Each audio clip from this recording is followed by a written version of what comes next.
Alright YouTube, so as you guys know, and as I've mentioned in a couple of my vlogs, the Tobey Maguire Spider-Man trilogy is coming back to theaters this month, which yes, I'm super excited about, and I hear there's even some unseen footage in the Spider-Man 2, which I'm also excited for, so I will wrap it up briefly as this vlog is primarily about how I think The Amazing Spider-Man 3, which is a separate movie franchise, could have gone, so I'll get into that shortly, but I will say I am really hoping, and like really hoping by the way, that we'll find out some more about Spider-Man 4, and fingers crossed that we get a release of it, or is announced by the end of the month when Spider-Man 3, which personally, although everyone hates it, I honestly like it, albeit a lot out of sentimental value, but, you know, aside from too many villains, I honestly don't think it's that bad a movie, but, you know, hopefully when Spider-Man 3 drops in the theaters, that shortly after we hear a little more about the future of Tobey Spider-Man, or at least if he'll appear in any other Marvel movies, but personally I hope he doesn't appear in the MCU, but rather Spider-Man 4. So moving on from Spider-Man 4 back to The Amazing Spider-Man 3, I think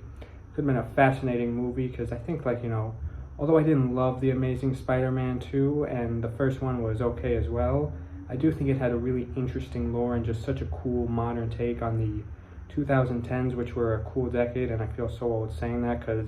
Amazing Spider-Man 2 came out in 2014. I saw Amazing Spider-Man 1 when it first came out in theaters in 2012, and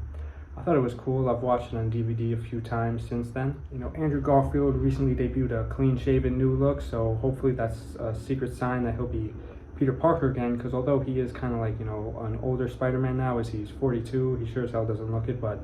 you know, definitely I think it would be good to pick off where the last movie left off. Even though it's been 10 years, I still think it could work, because, you know, it's not like the movie was, Amazing Spider-Man 3 probably wasn't gonna be set place like 2 days after The Amazing Spider-Man 1. Actually, now that I think about it, now that I remember how The Amazing Spider-Man 2 ended, maybe it actually was, but the point is, hopefully they have something clever and, you know, not too multiverse or too confusing to basically tie in why we're seeing the movie now.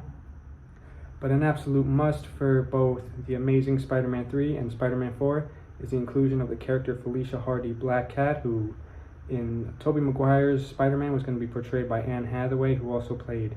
Catwoman and has been in some other Christopher Nolan and many other movies. I really like her. I think she's a cool actress, especially as Catwoman, so, you know, naturally I think Black Cat could work, although her Catwoman character didn't scream Catwoman, as it was sort of, you know, more of a grounded, realistic Batman, but, you know, that sort of works perfectly for Black Cat because, you know, they're not the same character. And I know Felicity Jones from a variety of random movies, but primarily from Star Wars Rogue One, which I absolutely loved, and I can see some similarities between Jyn Erso and Felicia Hardy, at least the little bits I know. And of course, a new love interest for Andrew's Spider-Man, MJ, because we all know what happened to Gwen Stacy, which is very sad. And, you know, I do think something the Amazing Spider-Man or Amazing Spider-Man 2 did that was weird was sort of the constant flashbacks of